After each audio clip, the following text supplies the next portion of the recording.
예, 뉴스탑10 선정한 5위 6위가 차례로 나왔습니다. 6위 죽창가에 이어 금모기, 그리고 스마트폰과 TV도 위험하다. 바로 일본의 경제 보복 조치 얘기입니다. 이 한일 간의 전면전 양상을 띠고 있는 가운데 문재인 대통령을 비롯한 청와대 참모진, 그리고 여권의 핵심 인사들이 잇따라 강경 발언을 쏟아내고 있습니다. 그래서 정치권이 좀 시끄러운데요. 오늘은 금모으기 운동 얘기까지 나왔습니다. 같이 한번 들어보시죠. 우리 국민들의 그 애국심을 좀 얕보는 나라가 있다 그러면 굉장히 낭패를 본다고 생각을 하거든요.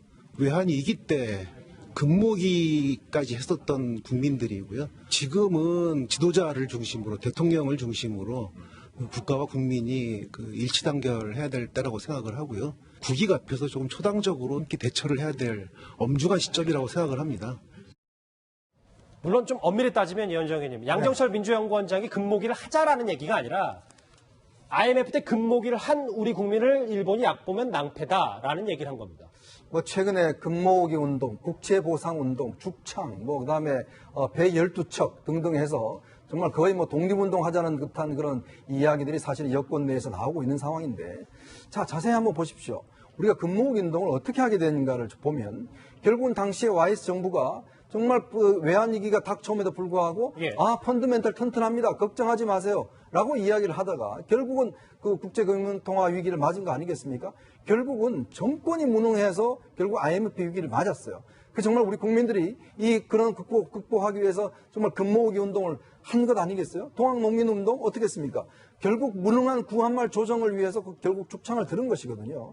자, 근데 지금 이번 사태가 왜 왔습니까? 물론 근본적으로는 일본의 어떤 해서 왔는데, 그러나 이 사태는 어떤 면에서 예고된 상황입니다. 자, 문재인 정부 들어서서 여러 가지 어떤 반일적 노선이라든지 한일 관계가 좋지 않음으로 해서 여러 가지 경고성 이야기들이 많이 있었어요. 그러나 그것을 제대로 준비하지 못한 상황에서 이 결정이 온 거 아니겠습니까? 자, 그런 상황에 또 국민들한테 나서달라고 이야기하는 거, 저는 정치권으로서는 염치가 없는 거 아니겠습니까? 정말 우리 국민들은 어려울 때 모든 걸 감수를 했습니다. IMF 때 직장 다 잃었어요. 자, 그러면서 국민들은 그래도 나라를 살리기 위해서 노력해 왔는데 정치권은 뭘 했죠? 이런 상황을 막기 위해서 정치권은 무슨 노력을 했습니까? 그 노력도 하지 않고서 국민들한테 자꾸 저렇게 뭘 하자라고 이야기하는 거, 정말 저는 염치 없는 일이라고 봅니다. 좀 더 큰 그림을 볼게요. 화면 같이 보시겠습니다. 의병 발언이 지난 7일이고 이번에 금모으기 발언이 현지 시간 미국이긴 합니다만 15일이에요. 일주일 새 조수인 부장. 네. 이렇게 많은 작심 발언, 다소 감성이 섞인 듯한, 그리고 애국심을 호소하는 발언들이 잇따르는 전문가시니까 이런 속내를 저희가 뭐라고 해석해야 됩니까?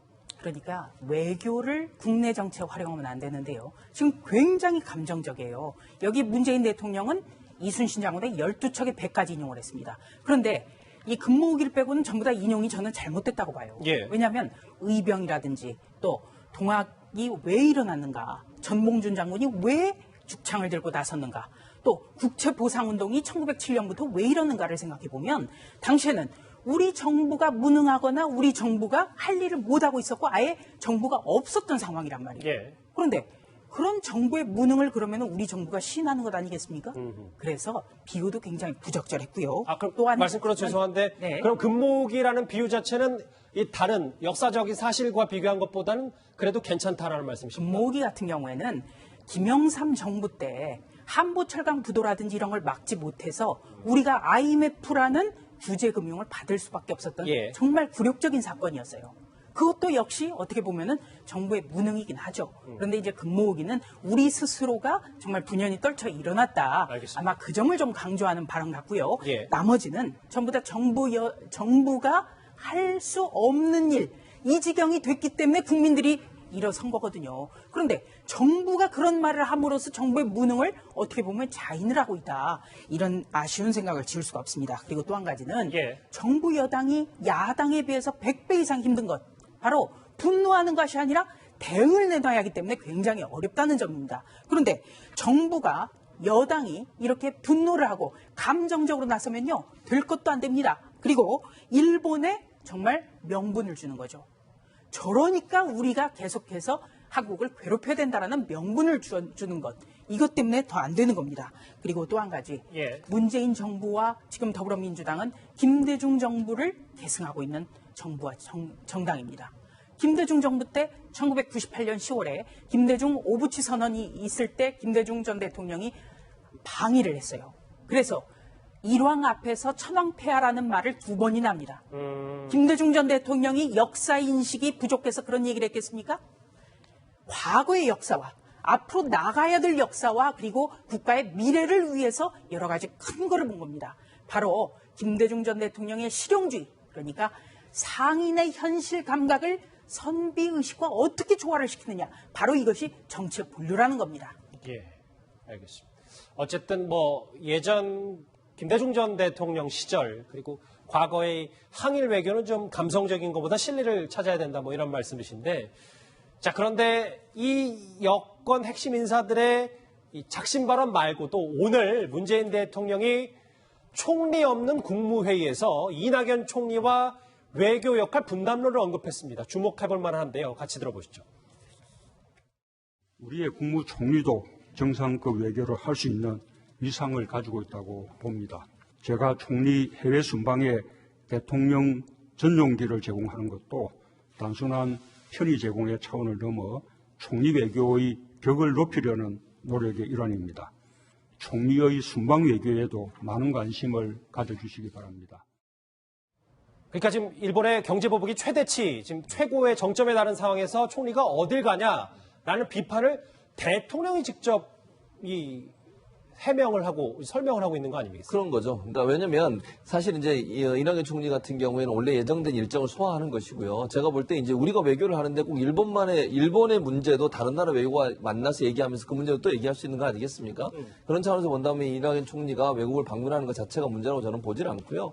그래서 이제 대통령 입장에서는 이낙연 총리가 사실 실제적인 총리 역할을 할 수 있도록 하겠다고 하는 것이 원래 이낙연 총리를 임명하면서부터 했던 얘기예요. 임명권, 제청권도 제청권이죠. 임명, 제청권도 제대로 발휘할 수 있도록 하겠다고 하는 부분도 사실은 그런 의도가 있는 것이고, 그래서 지금 현재 이제 이낙연 총리가 외국 방문한 것에서 비판적 여론이 있으니 대통령 입장에서는 총리의 어떤 역할 자체를 명확하게 해서 총리가 실질적으로 역할을 할 수 있는 그런 위치로 활동하도록 뭔가 역할 분담도 하고 또 힘도 실어주는 그런 발언이 아닌가 하는 생각이 듭니다. 그리고 저는 이렇게 생각해요. 일본 문제는 일본 문제대로 또 열심히 해야 되고 외국 문제는 또 외국 문제대로 열심히 해야 되는 거 아니겠습니까? 한쪽을 아예 무시하고 이것만 올인해서는 또 여러 가지 균형이 안 맞을 수도 있고, 또 지금 이낙연 총리가 다른 나라에 방문해서 일본 문제 또 얘기하고 논의하지 않겠어요? 그런 차원에서 본다고 하면 외교 무대에서 열심히 활동하는 이낙연 총리에 대해서 그런 부정적인 얘기보다는 좀 격려해주고 지원해달라 이런 의도로 말씀하신 게 아닌가 이런 생각이 듭니다.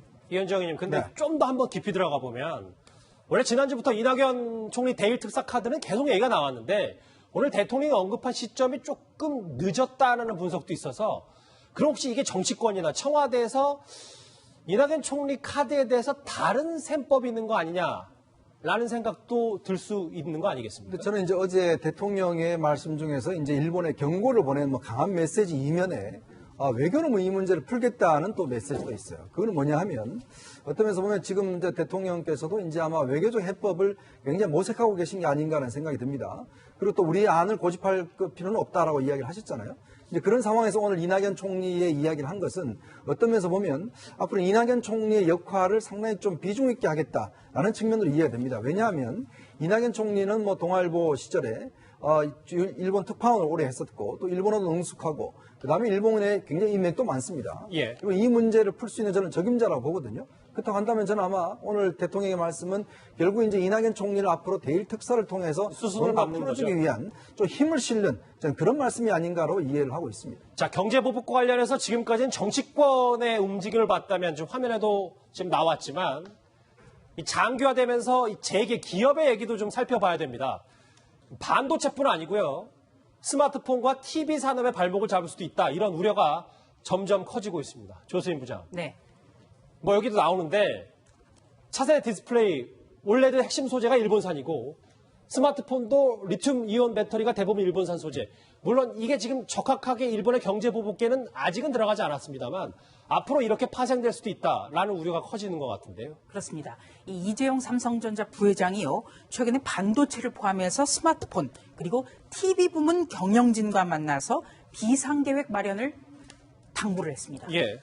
이재용 부회장 같은 경우는 지난주에 일본을 다녀왔거든요. 그러니까 어떤 생각이 있었을 거예요. 분위기랑 보고. 그래서 이게 무역전쟁이 어떻게 보면 길게 갈 수도 있는 것이고 또 지금 보복 조치가 나오는 반도체뿐만 아니라 이런 분야까지 올라갈 수 있다는 것을 아마 현지에서 느꼈을 것이라고 봅니다. 그런데 우리 같은 경우에는요, 이 반도체라든지 또 올레드 TV 같은 이 핵심 소재가 전부 다 일본에서 옵니다.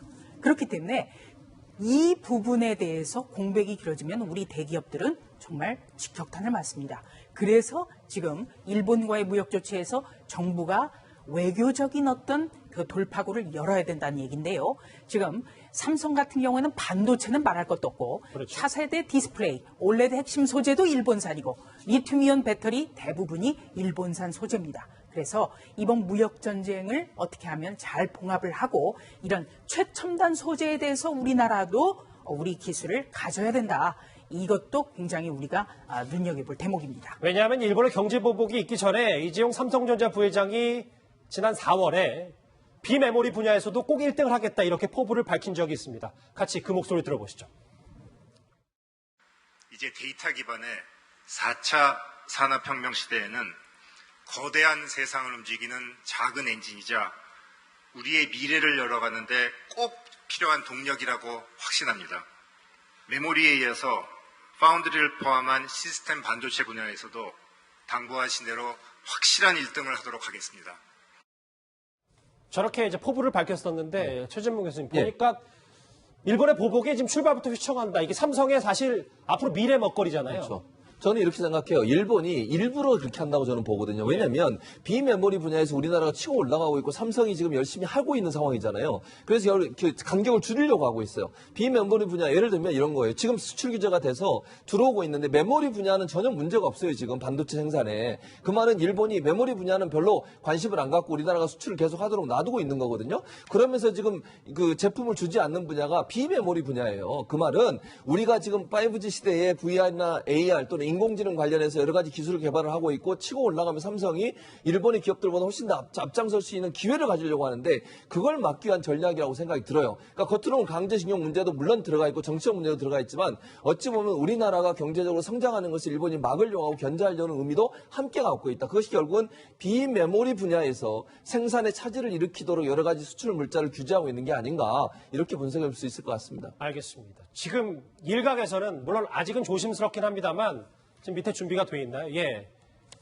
일본에 있는 교수 한 분, 그러니까 뭐 장종욱 교수가 일본이 이렇게 경제 보복을 본격적으로 시작한다면 IMF 정도 이상의 피해가 있을 수 있다. 저희가 이 경제 보복 이슈를 다루면서 지난주부터 계속해서 언급한 내용이에요. 저라면 안 될 텐데요. 문제가 심각합니다. 일단은 지금 현재는 그렇습니다. 그런데 말이죠. 하지만 일본 내부에서도 이 경제 보복이 일본에게도 부메랑이 될 수 있다. 이런 우려의 목소리도 나오기 시작했습니다. 관련 목소리 같이 한번 들어보시죠. 아베 정권에 대한 그 잠재적인 불만층들이 지금 많아지고 있다. 원래 아베 지지층이었는데 투표하러 가지 않는다 이거죠. 최근에는 여러 기업인들이 역시 인터뷰에 응해가지고 무메랑에 대해서 무메랑 효과에 대해서 이야기를 하기 시작하고 있고요. 물론 상당히 신중하게. 사실 뭐 일본도 타격을 본인들이 안 받는다고 말을 할 수는 없는 거 아니겠습니까? 그렇죠. 사실 이제 아시아의 이제 그 일본과 한국과 중국이 보면 분업 체제가 그동안 형성되어 있습니다. 즉 일본이 이제 소재를 만들면 우리나라가 반도체를 만들어서 완제품은 중국이 만들어서 세계적인 파는 이런 이제 구조가 돼 있었거든요. 근데 이번에 일본의 조치는 보면 이거를 이제 끊는 조치입니다. 이건 어떤 면에서 보면 단지 우리나라만 피해만 보는 게 아닙니다. 중국도 마찬가지고 전 세계 시장에 영향을 미치는 거거든요. 당장 지금 일본의 소재 기업들 자체가 주가가 지금 급락하고 있는 상황 아니겠습니까? 예. 왜냐하면 그동안 사실 많은 구매를 우리나라에서 했는데 문제는 수출을 못하다 보니까 이걸 지금 당장 어디다가 팔 수가 없는 상황 아니겠습니까? 그렇기 때문에 이 사태가 장기화되면 결국 일본도 타격을 받을 수 없다는 게 이제 거기서 나오는 거거든요. 그래서 어떤 면에서 보면 지금 이런 어떤 분업 체제를 새롭게 경제를 바꾸기 위해서는 아까 또 이야기 나왔지만 결국 이제 IMF 같은 상황도 올 수 있다는 게 이게 장기화되면 결국 금융 부분에까지도 영향을 미칠 수가 있어요. 그렇죠. 금융 부분에 영향을 미치면 우리 기업의 신용도가 떨어집니다. 자, 그러면 돈을 빌릴 수가 없어요. 이자 부담이 커지거든요. 연쇄적으로 이제 이 상황이 오다 보니까 결국은 이제 일본도 아마 시간이 지나가면 이 피해가 상당히 저는 심각할 걸 봅니다. 그렇기 때문에 빨리 아마 이 문제는 봉합할 필요가 있어 보입니다. 방금 전에 이 IMF 이상의 충격이 올 수 있다라고 했던 이 장종욱 교수가 일본의 불매운동 등을 통한 국민들의 지지가 우리 정부에 힘을 보태는데 참 도움이 된다. 이런 주장도 같이 했습니다. 같이 들어보시죠. 지방 중소도시에는 상당히 한국의 관광객들이 한 30% 정도 차지를 하고 있을 겁니다. 상인이라든지 숙박업이라든지 이런 지역 경제에 바로 피해가 느껴지기 때문에 이런 지방자치단체 지역에서 예를 들어 지사라든지 도지사라든지 이런 사람들이 경기가 갑자기 안 좋아졌다. 자민당에 대해서 조금 어떤 압력을 넣을 수도 있지 않겠습니까? 그렇죠. 양지열 교수님, 저는 구체적인 수치를 이렇게 본 게 처음인데 일본에서 한국인 관광객 비중이 4명 중에 1명이에요. 거의 800만 명에 가까운 우리 자가 지난해 국민들이 일본에 가고 일본을 찾았죠. 그러니까 일본 전체 관광객이 지난해 3,100만 명이었는데 그중에 우리가 750만 명을 차지했습니다. 여기 썼던 돈만 해도 6조 원 가까이 된다고 하니까 게다가 다들 많이 찾아가는 게 최근에는 아베 총리가 비교적 그래도 지지율이 떨어지는 관서지역이나 중소도시로 가는데 우리보다 일본은 지방자치단체의 전통이 더 깊습니다. 그러다 보니까 지방도시에서 소득이 직접적으로 줄어들게 될 경우에는 아베 총리에 대해서 불만으로 이어질 수도 있다라는 분석을 보여주신 거죠. 알겠습니다. 일본의 경제 보복 관련해서 재계와 정부의 입장 오늘도 속보를 한번 짚어봤습니다. 다음 주제 외교안보 소식으로 넘어가 봅니다. 주제 같이 확인해 보시죠.